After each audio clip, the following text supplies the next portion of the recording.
O que são os três poderes? Tá.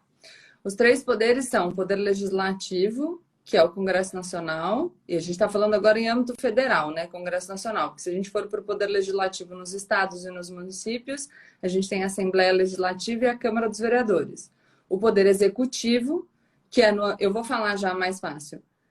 No âmbito federal, o presidente da República. No estado, o governador do estado. E no município, o prefeito. E o poder judiciário, que aí é estruturado de uma outra maneira. A gente tem os tribunais superiores, Superior Tribunal de Justiça, Supremo Tribunal Federal, os tribunais dos estados e os tribunais regionais federais e os juízes. Mas deixa eu voltar então um pouco à pergunta. Para a gente entender um pouco isso, a gente precisa entender a história da República Federativa, que é a questão de que a gente tem um governo republicano desde 1889, 15 de novembro, que é a data que a gente aprende na escola. E a gente tem um governo republicano, é uma república federativa. O que isso significa? Que a gente tem um poder central, que é o governo federal, a União, que é a junção dos Estados-membros. Então, você tem o Estado-nação, tá? E você tem os Estados-membros, que são os Estados brasileiros. O nosso poder, ele tem um poder que é mais centralizado, que é esse poder do governo federal. Então, a gente sempre fala, olha, o Congresso Nacional e o presidente da República estão decidindo as questões para o país todo. E a gente tem as unidades estaduais e municipais que vão decidir as questões locais, no âmbito do estado e no âmbito do município.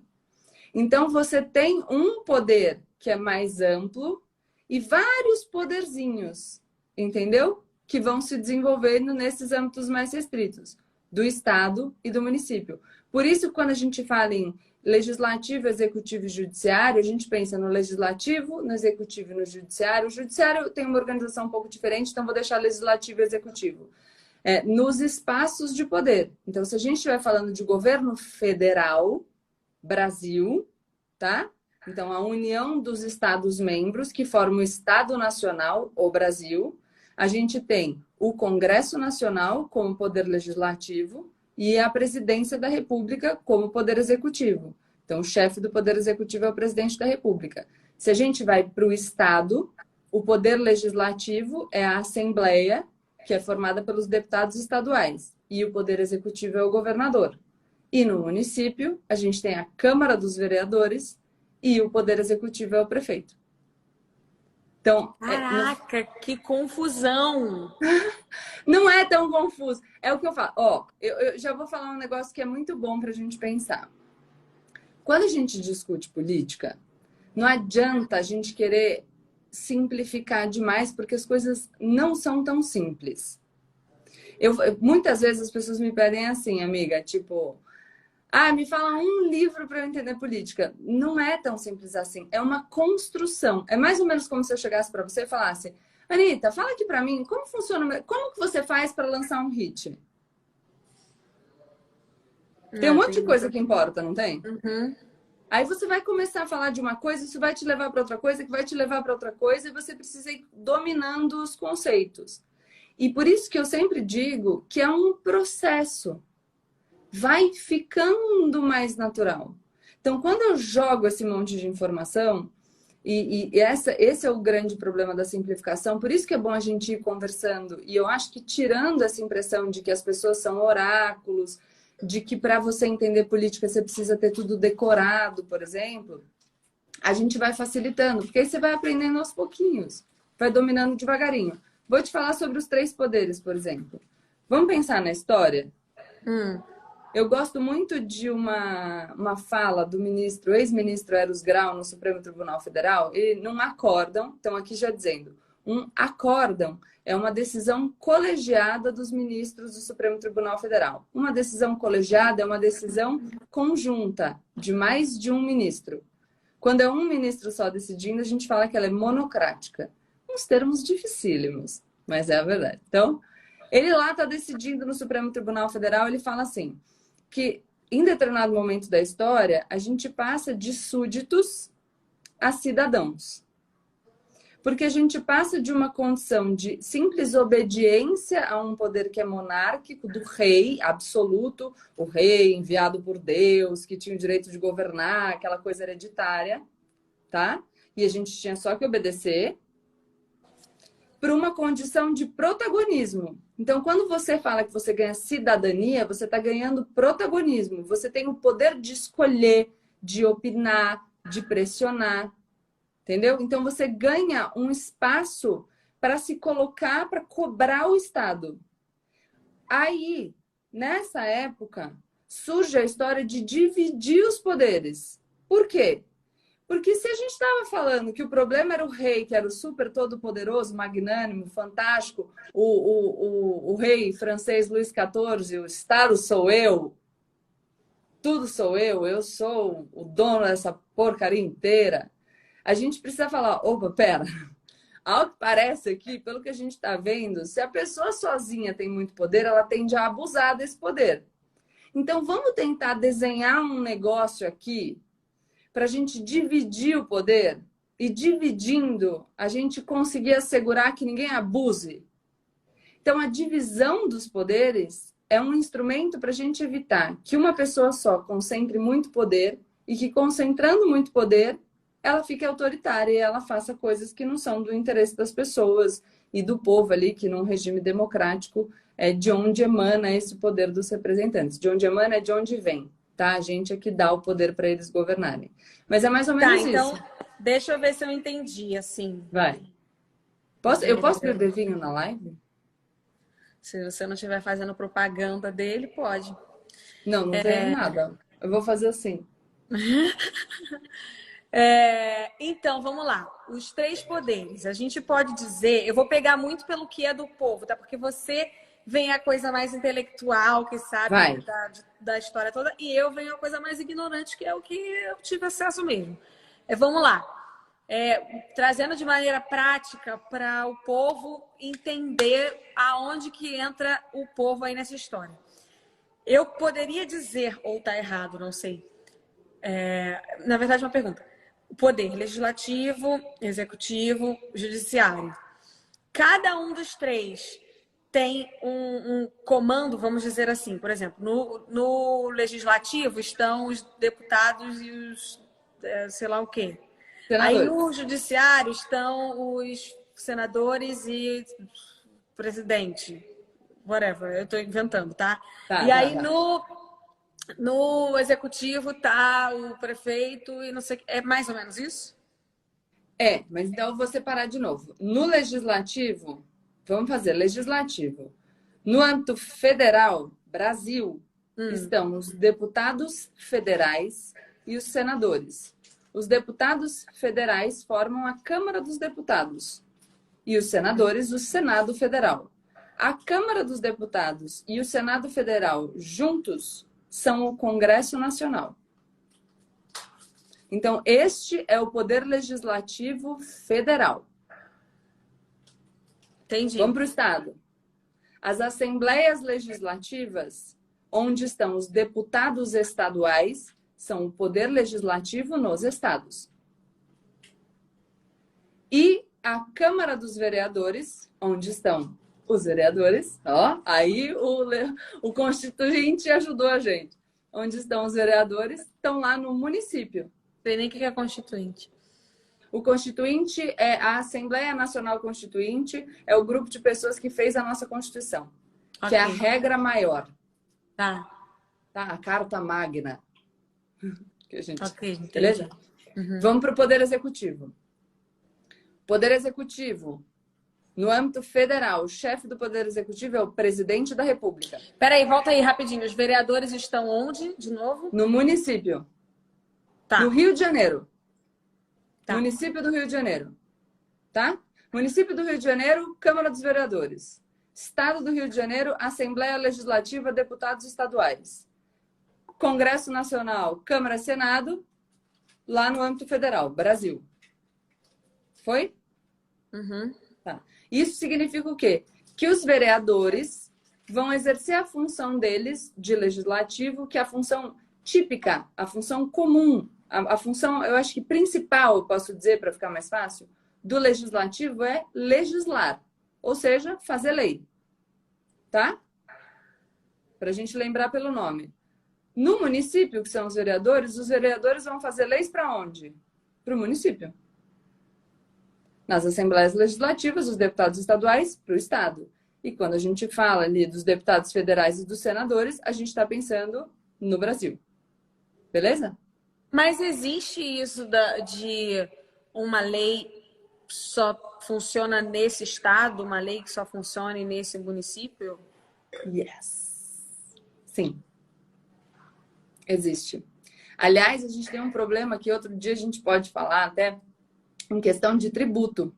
Um dos problemas do nosso sistema tributário, por exemplo, é que o imposto sobre serviços, o ISS, é um imposto municipal. Todo mundo que presta serviço tem que pagar esse imposto. E cada município pode legislar sobre o seu imposto. Então, a gente tem mais de 5 mil. Isso sim. Viu? Isso, e aí muitas empresas colocam endereço em outros lugares para pagar diferente. Isso chama guerra fiscal. Então, tá vendo? Esse é um poder do município. E por isso que quando a gente fala de reforma tributária, que é uma discussão que está super atual no Brasil, a gente sempre diz que o investidor estrangeiro não vem para o Brasil porque o nosso sistema tributário é difícil. E aí, quando você tem um sistema tributário difícil, você precisa pagar alguém para conseguir te ajudar a entender aquela porcaria, né? É muita lei. E isso acontece porque a gente tem a possibilidade de cada município legislar sobre essa questão. E aí a gente tem município pra caramba. E aí a gente tem um monte de lei. E aí fica cada vez mais difícil de se entender. Exato. Nossa. E onde o presidente entra nisso? Então, executivo. Vamos lá. Então a gente estava no legislativo. Eu tô achando eu gosto do meu. Você tá vendo que eu faço um desenho aqui. Então, o legislativo está aqui. Agora a gente vai para o executivo. No executivo, no âmbito federal, você tem o chefe do Poder Executivo, o presidente da República. Beleza?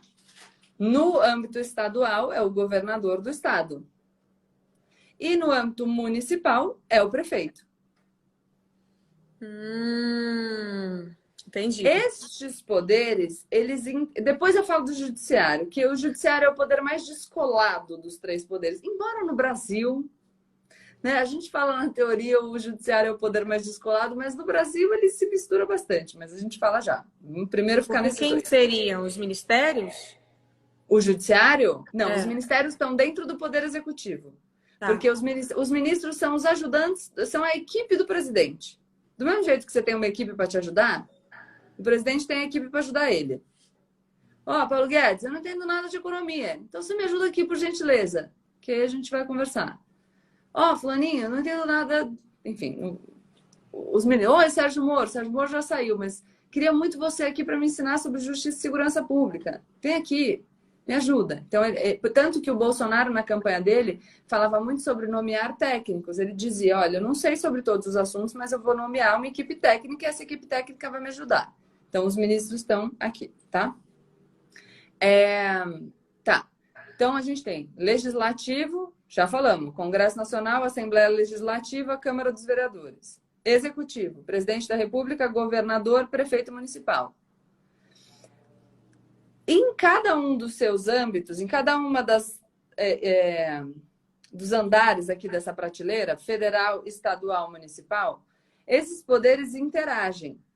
Por que eu estou falando que eles interagem? Porque, vamos lá, eu vou ficar no federal, tá? Que é o mais amplo. No Congresso Nacional, o Congresso Nacional legisla, então ele vai criar uma lei, certo? Aí foi lá o procedimento, uma lei, votou, tá tudo certo, aprovou a lei. Com todo o procedimento. E aí é muito legal falar disso. Todo o procedimento para aprovação das leis, lei ordinária, lei complementar, tá tudo no site da Câmara, do Senado, do Congresso Nacional. Só ir lá, é bem facinho. Depois eu posso fazer até uns stories de, sabe? Clica aqui, clica ali. E aí eu posto. Então, a lei sai do Congresso, ela vai para o presidente da República sancionar. Falar, basicamente, sim, concordo, essa lei é boa. Então vocês podem... Pode valer, vou sancionar essa lei. Mas o presidente da República pode falar o seguinte: não, essa lei tem problemas. Ou problemas políticos, ou problemas jurídicos. Então, ou o presidente vai falar, não, olha, essa lei politicamente não é boa, essa lei juridicamente vai contra a Constituição. Se ele achar que a lei tem algum problema e que ela não deve começar a valer do jeito que o Congresso falou que devia, ele pode vetar a lei. Então, ele pode falar, olha, essa lei tem 20 artigos. Eu achei 19 artigos muito bons, mas o 18º é horrível. Então, eu vou vetar. E aí, olha só, a gente tem uma lei que veio do Poder Legislativo, tá com o Poder Executivo. O Poder Executivo falou, não, senhor. Então, o Poder Executivo tá, eu não estou usando termos técnicos, tá, gente? É para vocês entenderem. Invalidando uma decisão do Poder Legislativo. Beleza? Uhum. Só que o Congresso Nacional depois, numa sessão conjunta, ou seja, Câmara e Senado, pode derrubar o veto do presidente. Isso aconteceu recentemente no Brasil. É assim, eu e você. Eu sou o Congresso, você é o presidente. Eu falo, Anitta, tá aqui minha lei. Tó. Aí você pega minha lei e fala, muito bem, Gabriela, mas eu discordo de 2 artigos, então eu vou vetá-los. Eles não vão valer. E aí volta para mim e eu falo, pois é, Anitta, mas eu sou o Congresso Nacional, eu posso derrubar o seu veto e a lei vai valer sim. E como que funciona isso? O Congresso que é formado por todos esses que você já tinha falado? Deputados e senadores. O Congresso é a união da Câmara dos Deputados, federais, que é a Casa do Povo, deputados federais, a Casa do Povo, tem 513 membros. Então, quer que eu explique um pouco da Câmara? Ou ainda não? Uhum. Tá. Câmara dos Deputados. São 513 deputados federais. Os deputados federais, eles são divididos por estados de acordo com o tamanho da população do estado. E eles variam entre 8 e 70. Então, o estado que tem menos deputados federais na Câmara dos Deputados tem 8. E o estado que tem mais, que é São Paulo, tem 70. Tá? Por quê? Porque a minha população é maior, então eu tenho mais gente para ser representada lá e eu tenho interesses diversos que precisam estar lá na Câmara. Então, 513 membros. O Senado Federal, ele é a casa dos estados. Cada estado tem 3 representantes. Então, é o mesmo número para todos. Tá? E o mandato da Câmara dos Deputados e do Senado é diferente. Mas acho que é muita informação, a gente pode ir aos poucos, porque senão daqui a pouco a galera tá bugada aí. Então como funcionaria, por exemplo, para o Congresso decidir vetar o veto, né? Barrar Boa. o veto? Esses deputados, senadores juntos fariam o quê? Uma votação? Exato. Uma votação. E então, aí, ganhando a maioria... Isso. Com o número de deputados necessários, de deputados e senadores necessários, numa sessão conjunta, então, Câmara e Senado juntos, certo? Eles podem derrubar o veto do presidente da República. Eu vou lembrar, talvez você não lembre, mas talvez muita gente que está assistindo lembre. Então, é por isso, então, que é importante que no poder em geral existe, normalmente acontece isso, de você votar na bandeira, né, no partido, para que tenham mais pessoas favoráveis, para que o presidente governe com mais facilidade. Se ele tiver mais gente que pense similar e parecido, ou que tenha a mesma bandeira política, eles vão acabar tendo ideias parecidas e vai ficar mais fácil do presidente governar. E se não tiver tantas ideias parecidas, fica mais difícil dele governar. É isso? No Brasil, no geral, é difícil do presidente governar.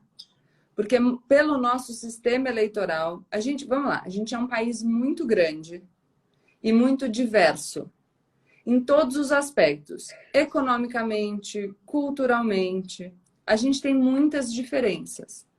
Então, o nosso Congresso Nacional, que representa o povo, é um Congresso muito fragmentado, muito dividido. A gente tem algumas bancadas que são maiores, mas a gente não tem um Congresso, por exemplo, dividido entre a Anitta o grupo da Anitta e o grupo da Gabriela. 2 grandes grupos.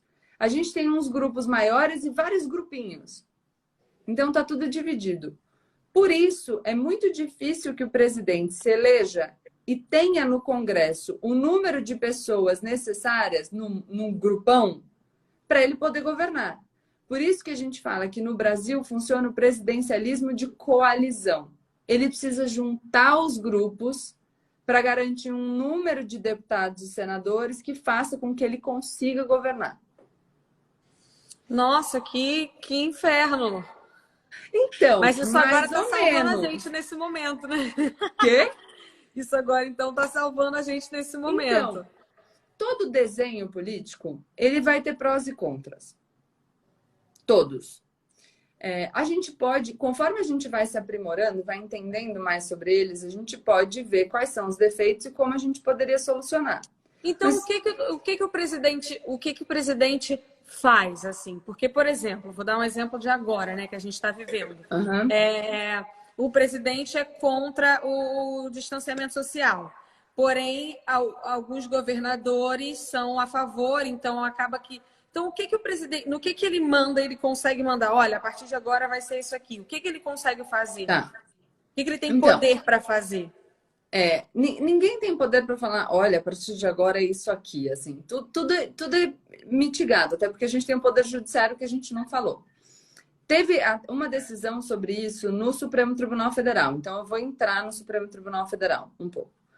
A Constituição Federal vai falar o que é competência da União, o que é competência dos estados e o que é competência dos municípios. Então, lá no livrinho, na Constituição Federal, está a regra. A União vai falar exclusivamente sobre X assuntos, o estado sobre X assuntos e o município sobre X assuntos. E alguns assuntos, acho que é o artigo 23, peraí, 23. Alguns assuntos são de competência concorrente. Ou seja, todo mundo manda um pouco, tá? Então, o governo federal pode falar sobre saúde, assim como o estado pode falar sobre saúde, assim como o município pode falar sobre saúde. Então, todo mundo tem uma competência que concorre nessas questões. Qual o grande problema que a gente está vendo agora em relação ao isolamento social? Que não existe um confronto de planos, tá? Existe um plano, que é o dos governadores dos estados, e aqui eu estou sendo generalista, mas só para a gente entender o conflito. E o governo federal, ele não tem plano, ele só tem fala. Porque o Ministério da Saúde, até ontem, que era o ministro Mandetta, né, que todo mundo deve lembrar, concordava com o isolamento. Então, embora o presidente estivesse falando assim, não, isolamento não precisa. O ministro da Saúde, que é o cara que ajuda ele no campo técnico, estava falando, precisa sim. Então, percebe que é uma discordância aparente? Uhum. Uma coisa muito importante em política, muito. E eu falo, olha, eu falo muito disso, acho que os últimos 3 vídeos no meu canal no YouTube eu só falo disso. É a gente aprender a distinguir o que é discurso e o que é a prática. Uhum. Uma coisa... O que você está querendo dizer é que quem defende o isolamento está apresentando medidas do que deveria ser feito, um plano, olha, a gente se isola e aí faz X, Y, Z. E aí, no caso, o presidente que defende a não necessidade do isolamento, ele fala nas suas entrevistas, mas de maneira prática ele não apresentou um plano. Olha, gente, não vamos fazer isso, e aí quando o hospital ficar lotado, aí a gente vai agir dessa forma, dessa. Não existe esse plano, não existe essa forma de como seguir, né, esse manual. Porque assim, a gente pode... Então tá bom, então olha, eu tenho uma competência que concorre com o Estado. Eu acho que o governador está errado e que a gestão, a condução da política de saúde deveria ser outra. Tá bom, qual? Né? Uhum. Porque senão a gente fica sem nenhuma. Vamos pensar o seguinte. Já que eu vou falar do Rio, porque você está no Rio. Se o governador do Rio, Wilson Witzel, eu lembro uma vez que eu estava no debate, todo mundo falando, porque você é partidário. Eu falava, gente, já critiquei tantas essas pessoas. Mas enfim, o Wilson Witzel falou assim, tem que fazer X, tá? Mas a gente pelo menos tem um X aqui. Uhum. Aí o presidente da República diz, o Wilson Witzel tá errado. Então tá bom, então não vamos fazer o que ele mandou, vamos fazer o quê? Entendi. Qual é a alternativa proposta? Dita. Tá, e aí vamos supor que o presidente tivesse essa proposta, né? Vamos supor que ele tivesse na cabeça, olha, então não tem que ter o isolamento social, porque vai acabar com a economia, então vamos fazer assim. Vamos agir normal, e aí se os hospitais ficarem superlotados, vamos fazer X, Y, Z, ou então vamos cagar para quem morreu e vamos, sabe, vamos fazer isso. Então, se ele apresenta esse plano, tá? Ele escreveu esse plano, apresentou. O que aconteceria com esse plano? Ele iria para voto? O que acontecia? Então, depende de como esse plano é apresentado. Mas, de qualquer maneira, tudo aquilo que faz qualquer líder do Poder Executivo pode ter um controle posterior. Então, assim, se ele quisesse fazer isso por meio de uma medida provisória, por exemplo, ele falou em decreto. Mas um decreto é só para regulamentar uma lei que já existe. Então, tem uma lei, você vai falar como que deve ser cumprida essa lei, é um regulamento. Vamos supor que ele fosse fazer por meio de medida provisória, que é um instrumento que o Poder Executivo tem para poder regular uma situação. O governo federal fez muito isso nas relações trabalhistas, medidas provisórias, por exemplo. A medida provisória, ela é um instrumento do Poder Executivo, presidente ali, para poder regular uma situação relevante, importante e urgente, que não dá para esperar o trâmite do Congresso. Então, apareceu um negócio aqui, precisa ser pau na máquina. Aí eu edito uma medida provisória, porque a medida provisória ela tem validade instantânea. Só que ela tem prazo. Por quê? Se eu falasse que o presidente da República pode fazer medida provisória e ela vai virar lei, sem controle nenhum, eu estaria dando muito poder para o presidente. E lembra que eu falei da divisão dos poderes? O interesse do nosso desenho institucional, quando a gente fala de desenho institucional, é esse desenho de instituições. Como a gente se organiza. É para limitar o poder. Então, o presidente pode regular aquela situação, mas depois isso vai ter que, para virar lei, passar pelo Congresso. Então, a medida provisória poderia valer por 60, mais 60 dias. Além desse controle do Congresso, todos os atos de todo mundo, do Congresso, do Poder Executivo, então do Legislativo, do Executivo, meu e seu, geral, podem ser controlados pelo Poder Judiciário, que é o outro poder que a gente não falou. Que basicamente são os caras que estão lá para falar, amigo, isso é contra a lei. Então, assim, se você... Seria o Supremo Tribunal? Isso. Se a gente estiver falando da presidência da República, sim. Mas o Poder Judiciário, ele tem, então, Supremo Tribunal Federal, Superior Tribunal de Justiça como Tribunal Superior. Às vezes ele tem uma função diferente do Supremo, às vezes ele é uma jurisdição anterior. E aí, baixando os tribunais dos estados e os tribunais eleitorais, militares, enfim, mas falar só da jurisdição normal, e os juízes. Essas são as instâncias do Poder Judiciário. Vou falar do criminal, vai. Primeira instância é o juiz e a vara criminal. Juiz fulano de tal da segunda vara criminal. Isso é a primeira instância. Na segunda instância, você tem o desembargador. O desembargador está no tribunal. Ou no Tribunal de Justiça, ou no Tribunal Regional Federal. Porque tem a Justiça Estadual e a Justiça Federal. E aí, quando você sobe, você tem o Superior Tribunal de Justiça, que vai falar das leis federais. Isso tudo é bem técnico, tá, gente? Mas só para ter uma ideia. E não, depois mas tá você dando para entender. O Supremo Tribunal Federal, que é o guardião da Constituição. Tadã! Os últimos juízes. A nossa grande Corte Constitucional. E aí, se o presidente da República, por exemplo, praticar um ato que ele pode praticar. Por exemplo, vou falar um tema atual. Se o presidente da República tem o poder, a prerrogativa, o direito de nomear o diretor-geral da Polícia Federal. É direito dele. Ele pode escolher quem ele quiser. Uhum. Só que todos os atos administrativos, todos os atos praticados pelas pessoas que integram a administração pública, né? O presidente da República, querendo ou não, está administrando ali aquele rolê dele, né? A gestão do Brasil. Ele é um administrador. Isso é muito legal também, tá, gente? O presidente da República não é a presidência da República. Assim como o ministro do Supremo não é o Supremo. Assim como o deputado não é o parlamento. Eu sempre faço questão de dizer que as instituições devem ser maiores que as pessoas que as ocupam. Porque o presidente da República, ele senta na presidência da República por um tempinho, tá? Ele sai e a presidência da República segue lá, como instituição. Então, a cadeira é maior do que quem senta na cadeira. Deu para entender um pouco? Uhum. E essa pessoa, quando ela senta na cadeira, para ela exercer os poderes que ela tem, como uma pessoa que senta na cadeira, ela precisa seguir algumas regras da Constituição. Então, você vai ter os princípios que regem os atos administrativos no artigo 37 da Constituição Federal. Moralidade, impessoalidade, enfim, eficiência. E aí, se o presidente da República faz alguma coisa que está em desacordo com o que diz a Constituição Federal, o que o Supremo pode fazer? CREO. Tá errado, não vai poder.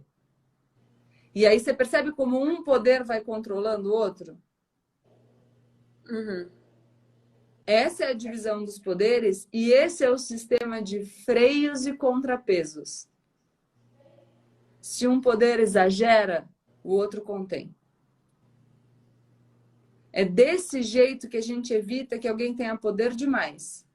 Uhum.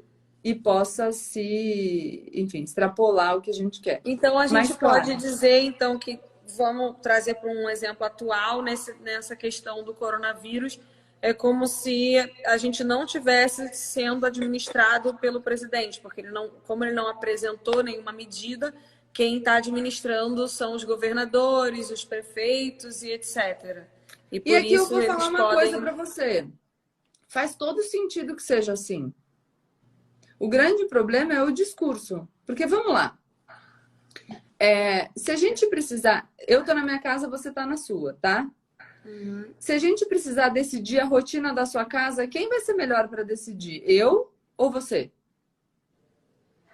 Sim, você. Com certeza. Porque você tá na sua casa. Você tá próxima dos problemas que acontecem. Você tá vivendo essa realidade. Quem é melhor para decidir sobre o Rio de Janeiro? O presidente da República ou o governador do Rio de Janeiro? Sim, governador. Na verdade, essa é a justificativa da descentralização do poder. Então, vamos pensar. Um poder centralizado é um poder concentrado no governo federal, no presidente.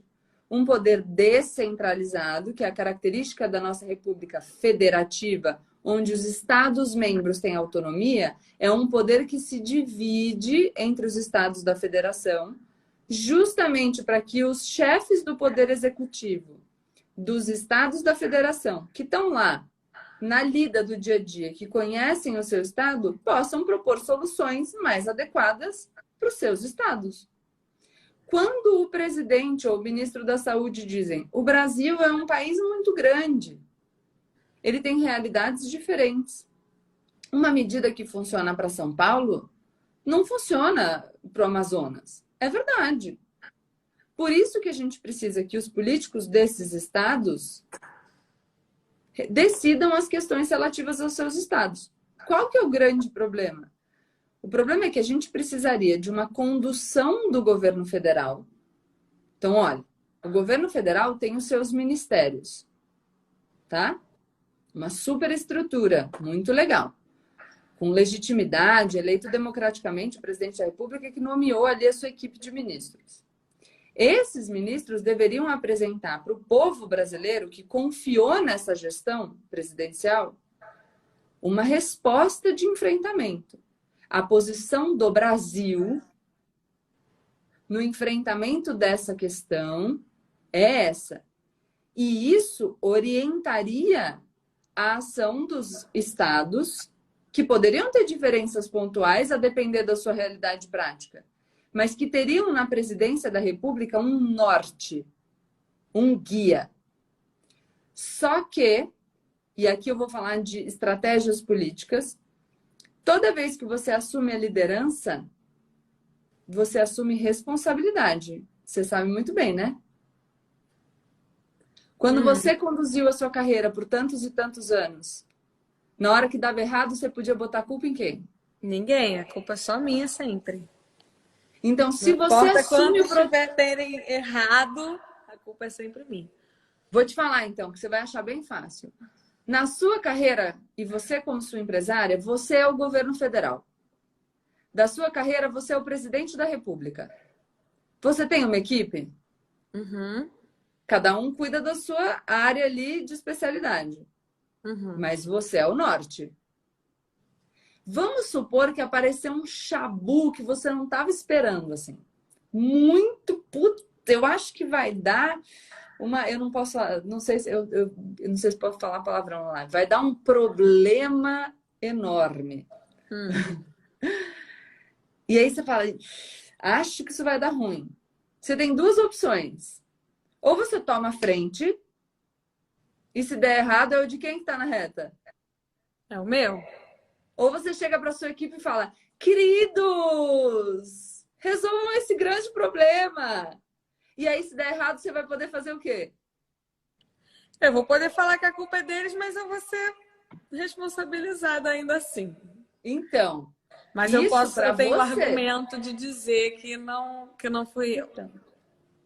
Entende? Se minha equipe fosse pública como num governo público.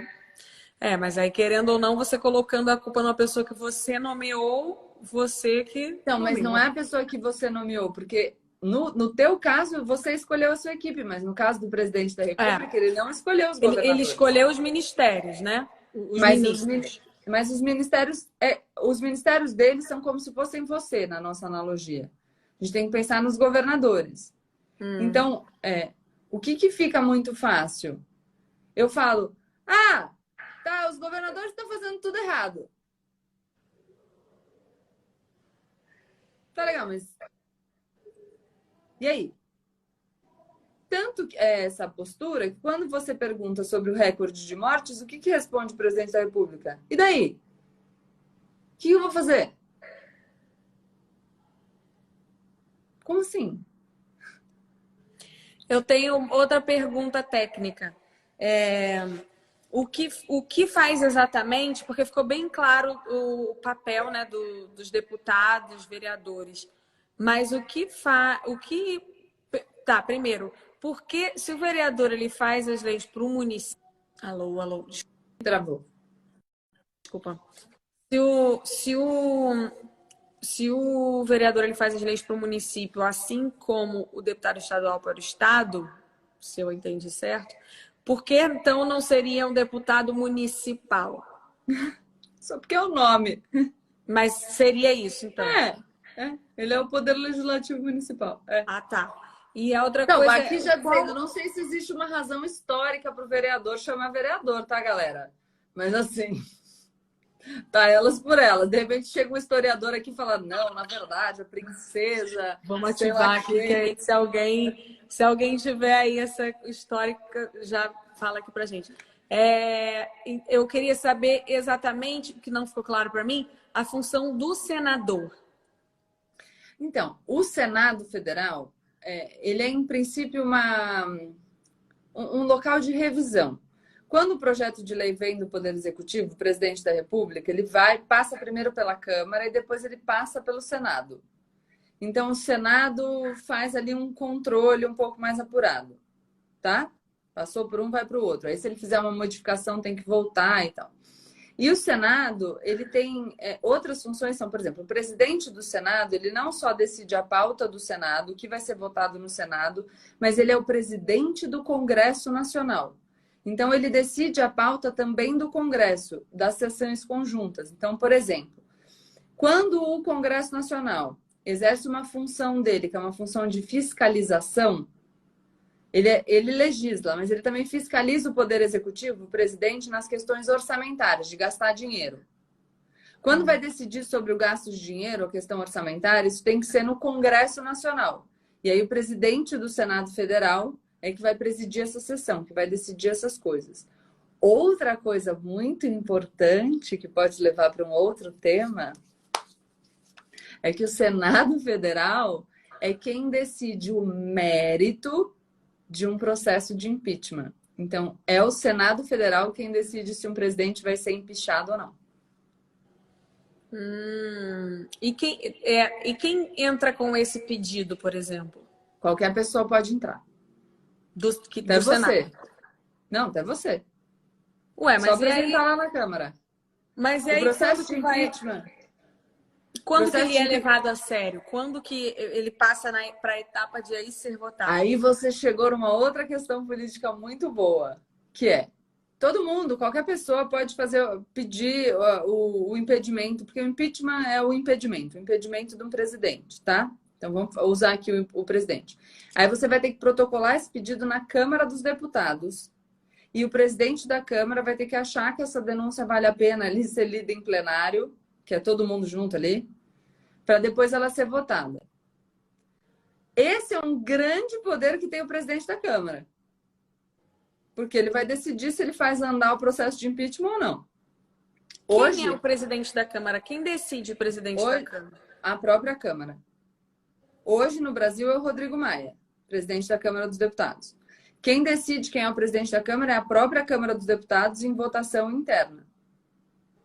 Tá? Então, o todo a cada 2, a cada 4? Como é? Mandato dos deputados é de 4 anos. Então, agora, por exemplo, eleição em 2018, 2019 elege o presidente da Câmara, Rodrigo Maia, ele tem mandato de 2 anos, aí aqui agora em 2021 a gente vai eleger outro presidente da Câmara, porque ele não pode ser reeleito. Na Câmara não tem reeleição, tá? Então, é dentro da própria Câmara. E aí ele controla a pauta, quer dizer, controla o que vai ser votado na Câmara, e ele é a terceira pessoa na linha sucessória da presidência da República. Então, se faltar o presidente, assume o vice. Se faltar o vice, assume o presidente da Câmara. Nossa, ficou. Entendi. E aí, o processo de impeachment tem que passar pela Câmara por 2/3 dos deputados. Então, de 513 precisa de 342. Estou lembrando esse número de cabeça. Se eu errar, me perdoem, mas são 2/3. E aí, se ela passar da Câmara, ela vai para o Senado. Então, a Câmara faz um juízo de admissibilidade. Olha, realmente, devemos analisar melhor essa questão do crime de responsabilidade. E aí vai para o Senado, e o Senado é que vai votar se o presidente da República deve ser ou não condenado por crime de responsabilidade. Quando o Senado faz a primeira votação da admissibilidade, o presidente já é afastado das funções e depois ele pode ser empichado. Lembra do... Não sei se vocês vão lembrar, mas... Eduardo Cunha era presidente da Câmara, ele brigou com a Dilma, aí ele dá andamento ao processo de impeachment quando ele diz: Deus tenha misericórdia dessa nação. Xablau. Aí começou a rolar o negócio. E o processo de impeachment, e olha de novo o mix aí dos poderes. O presidente da República, que é o poder executivo, pode ser afastado do cargo por uma decisão do Congresso Nacional, Câmara e Senado. E porque é uma decisão do Congresso Nacional, é o que a gente fala que é uma decisão política. Outra coisa que eu falei muito. Por que você acha que os pedidos de impeachment, tem vários já na Câmara, contra o presidente Jair Bolsonaro? Por que você acha que eles não andam? Gravei um vídeo falando só disso no YouTube. Porque ele tem apoio popular. Então, os deputados que estão lá na Câmara estão pensando... ele tem apoio popular. Então, se eu fizer andar um pedido de impeachment contra esse presidente, que ainda tem 30% do eleitorado, eu posso me lascar. Então, o grande problema é que as pessoas que estão no cargo que elas não estão preocupadas no que é melhor para o país, e sim na sua reeleição, em continuar ali. Mais ou menos. Em grande porque maioria. A gente tem que tomar muito cuidado, porque toda vez que a gente fala do que é melhor para o país, a gente está partindo da ideia do que é melhor para o país na nossa opinião. Na nossa opinião, sim. Então, por que eu Sim, falo mas isso? na Eu opinião, concordo com eles você. eu quero dizer assim, sempre vai pesar mais o que vai me fazer continuar neste cargo e continuar tendo meu emprego do que o que eu acho melhor, o que eu acho que é melhor para o país. Então, não entende? necessariamente, porque o juízo político ele tem outras questões. Vou dar um exemplo. O presidente hoje, o discurso dele é: ninguém me deixa governar. Se eu começo um processo de impeachment e o impeachment não passa, a gente está legitimando o discurso dele. Você fortaleceu ele. Então, o cálculo político ele é muito delicado. Lá nos Estados Unidos, o partido lá é bem divididinho em dois, democratas e republicanos, tá? O partido Qual do a Trump, diferença? do ser bem divididinho em dois, Não, qual a diferença dos democratas e qual a diferença dos republicanos? É que aí a gente vai ter que explicar, tipo, a questão do Sim, é que os liberalismo nos republicanos Estados Unidos é muito diferente. O republicano é mais conservador, o democrata é mais progressista. Tô fazendo aqui uma super simplificação, tá, gente? Bem de boas. Mas o Trump é republicano. E ali você tem os democratas. Os democratas são maioria na Câmara, se eu bem me lembro aqui agora, mas conseguiu passar o impeachment na Câmara, e eles são minoria no Senado. Quando falaram, nós vamos empichar o Trump pelo aquele problema com a Ucrânia, que ele ligou para o cara, condicionou ajuda, não sei o quê, depois a gente pode falar até disso um outro dia, o Trump falou, ridículo, tarará, tarará, vocês estão querendo me derrubar, vocês nunca se conformaram com a minha eleição. Mesmo o discurso do Bolsonaro aqui, tá? Passou na Câmara, mas não passou no Senado. Quando o Trump consegue derrubar o pedido de impeachment no Senado, o que ele faz? E ele legitima o discurso dele. Vocês não querem me deixar governar porque vocês não souberam perder. Só que, no cenário norte-americano, a gente teve aí o coronavírus no ano eleitoral. A gente tem eleição esse ano nos Estados Unidos. Então, a coisa vai mudar um pouco. Outro dia a gente pode discutir sobre... Eu também gravei um vídeo... Eu tô falando um monte do vídeo, né? Mas é que eu tô agora... Amiga, eu gravo vídeo todo dia. É uma coisa louca. Eu tô vendo. Eu gravei um outro vídeo falando do Trump. Porque por que o Trump fica culpando a China e culpando a Organização Mundial de Saúde? Porque ele precisa achar alguém para jogar culpa, galera. Entendeu? Assumir. Sabe aquela história de a culpa é minha, eu boto ela em quem eu quiser? É isso. Somos todos humanos. Filho feio não tem pai, tem isso também. Quê? Filho feio não tem pai. Exato. Então, quando a coisa dá certo, a gente fala, nossa, eu que fiz. Eu que orientei todo esse plano maravilhoso de gestão pública, essa coisa incrível, esse grande projeto. Agora, quando dá errado, você fala, foram os governadores, foi a China, foi a OMS, foi a Anitta que não se posicionou. Qual é o problema do Brasil? O problema do Brasil é o silêncio da Anitta. Você precisa achar alguém para jogar a culpa, entendeu? Senão é muito difícil. Entendi. Eu reservei para o próximo dia, se você topar. Eu queria muito a explicação do que é a esquerda, do que é a direita, porque todo mundo fala que eu sou de um lado e depois fala que eu sou do outro e eu não sei. Posso te contar o segredo, amiga? É porque ninguém sabe direito o que tá falando. E aí eu fico assim, eu sou um, eu sou o outro, eu não sei dizer. Até eu. Amiga, e aí é eu igual falo comigo. que eu não queria ser nenhum dos dois, que é só para eu não ter que... Entendeu? Eu queria ser outra coisa.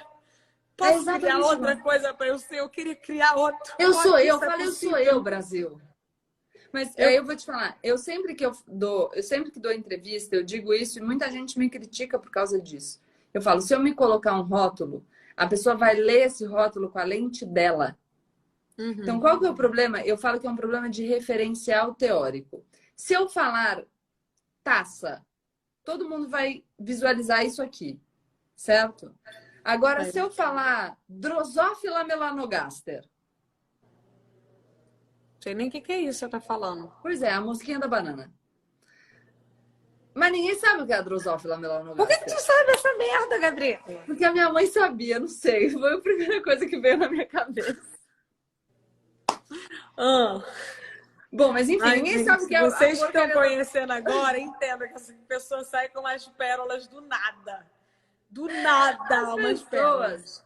Se eu falar Drosophila... Não, vamos pensar outra coisa. Sei lá. Ai, gente, eu não sei. Pitaia. Todo mundo sabe o que é pitaia? Sim. Talvez não. Talvez não, né? Talvez nem todo mundo sabe o que é pitaia. As pessoas imaginam coisas diferentes. E aí o que eu tô querendo dizer é, você fala A e a pessoa, a partir do seu A, entende outra coisa. Este é o grande problema dos conceitos de esquerda e direita no Brasil, porque embora existam pessoas que dominem e tenham um referencial teórico para decidir sobre isso, muita gente está falando sem nem saber do que está falando. Então eu falar para você assim, sei lá, se eu falasse para você, eu sou de esquerda, algumas pessoas chegariam e falariam, assassina, stalinista, comunista. Você fala, não, pera, calma, não. Eu também queria, além dessa aula de esquerda, direita, também queria do comunismo, porque muita gente fala isso. Eu acho que assim, o grande problema é que na escola, quando eu fui aprender tudo isso, era tudo tão chato, tão carregado e era tão difícil de eu conseguir ver essa realidade, como a gente está aqui, né? Você está explicando, a gente está colocando exemplos no dia a dia, exemplos em coisas que a gente consegue palpar, ou então visualizar de maneira mais didática e fácil. Quando a gente está na escola, é tudo tão longe do que a gente pode mentalizar, principalmente a gente sendo, né, criança, adolescente, whatever que a gente seja, é tão difícil da gente ter perto um exemplo, assim, que a gente não acaba falando, eu não entendo, vou decorar, vou fazer a prova. Amiga, isso é estratégia de dominação. Vou te falar do seu mercado. Quanto menos pessoas entenderem do seu mercado, sim, funciona igual para tudo. A gestão do conhecimento como exercício de poder é algo muito significativo. Quando eu saio da academia, por exemplo, da advocacia, e eu venho aqui falar com você, e eu falo fazendo piada, e eu falo da Drosophila melanogaster, não acho que não tem um monte de gente falando, ai, que absurdo, ela devia estar falando os termos técnicos, lá. Mas eu não acredito nisso. O meu produtor, que trabalha comigo, um cara genial, mãozinha, comentou aqui, Anitta, na escola nós não víamos a utilidade disso. Então, acho que falta muitas pessoas. Por que quando eu falei nos meus stories, as pessoas veio muita gente falar, ai, eu quero assistir, quando vai ser, que horas vai ser, todo mundo, até o pessoal que está aqui em casa mesmo. Eu tô mandando mensagem para trazer o carregador para o celular desligar e apagar a live, ela nem vê, porque ela tá olhando a live.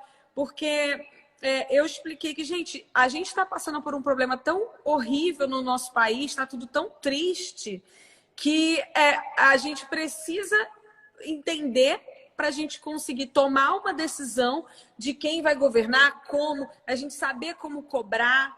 E tal, a gente precisa não ter vergonha. O que eu quero dizer é, você já falou, eu vim de uma realidade diferente, então eu vou falar aqui, eu que sou comentarista de política, que as pessoas estão me ouvindo falar de política. Eu não sabia de política até ser adulta, eu estudei numa escola que também não me ensinou isso, eu li sozinha algumas coisas, eu aprendo todos os dias, eu tenho dúvidas ainda hoje, ter dúvida não me faz uma pessoa pior, perguntar não me faz uma pessoa pior. Ninguém é um oráculo. Uma pessoa que se coloca para você como um oráculo, ela está mentindo. Não existe isso. Hoje, antes de eu fazer a live, eu tenho um arquivo, galera, de 35 páginas. Gente, para que vocês... Eita! Meu carregador chegou. Para que vocês saibam, gente, antes da gente fazer essa live, quando a gente combinou de fazer a live, porque a gente decidiu... Para que vocês entendam também, a Gabi e eu, a gente é amiga porque a gente tem pensamentos muito parecidos por o que nos move. E ela decidiu fazer tudo isso de ir para a TV e etc. para passar adiante os conhecimentos dela. Não é que ela acordou e falou, eu queria ser famosa e não sei o quê. Ela nunca foi essa pessoa. Ela só queria passar as coisas adiante da maneira que ela passa para mim, por exemplo, me ajudou, mudou muito minha vida. E antes da gente fazer essa live, a gente debateu o que seria perguntado, o que seria falado, para que ela conseguisse explicar, para ela se preparar para explicar Claro. para a gente de maneira fácil, de maneira didática. Então, toda vez que a gente vai fazer, a gente pega, eu falo, ó, vou perguntar isso, isso e isso, e ela vai e se prepara. Então, se ela precisa se preparar, você imagina, gente. Sim, mas amiga, você ensaia seu show? Você ensaia suas músicas? É trabalho, gente. Então, assim, eu acho que tem muito essa coisa do Instagram, da televisão, você chega lá preparado, e aí de jeito nenhum eu quero que alguém me assista falando sobre isso nessa live e pense, ai, nossa, ela aprendeu tudo isso quando ela tinha 15 anos e eu não aprendi, então agora não tem mais chance para mim. Não é não, gente. Eu tô lá sentada estudando, lendo livro, aprendendo todo dia, tem coisa que eu não sei. Hoje eu tava com uma das minhas assistentes que trabalham comigo e eu falei assim, o mínimo de 8 deputados e o máximo de 80, né? Ela falou 70. Porque eu virei uma pessoa burra por causa disso? Claro que não. Eu errei.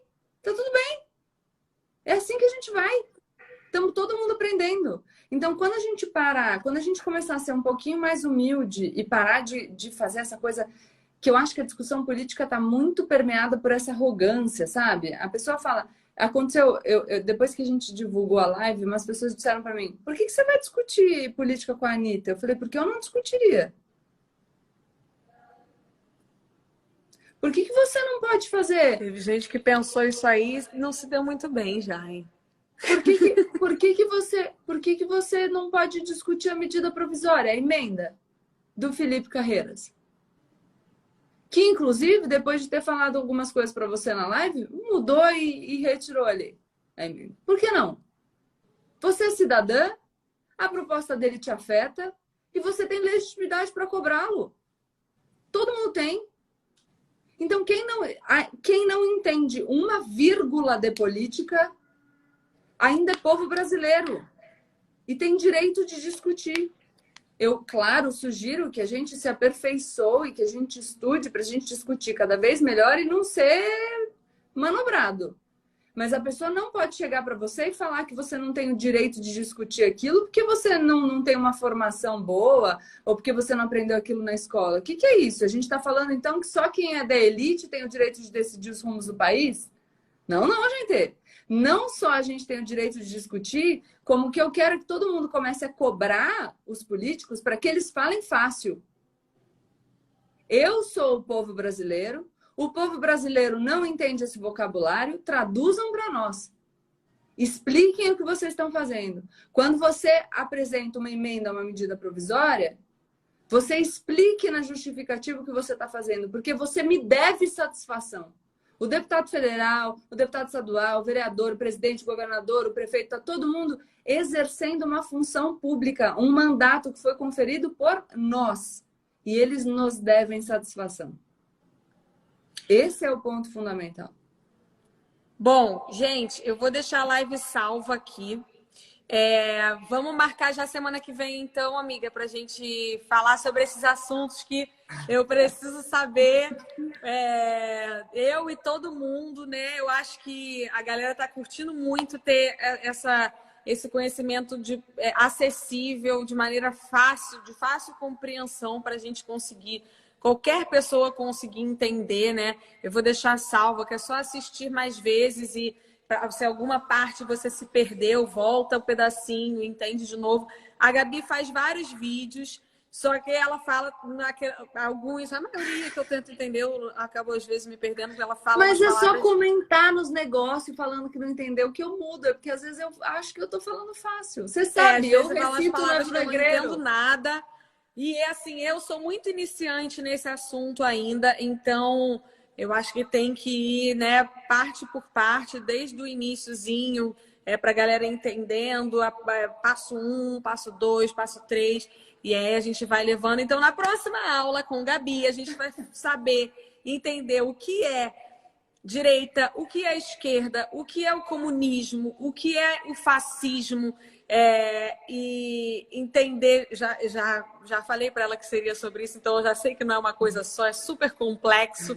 Então, a gente decidiu, é melhor ter uma hora só, gente, porque tem gente que depois de uma hora, eu sou uma, não consegue mais captar tanta informação na cabeça. Então, a gente fica com essa uma hora, deixa salvo.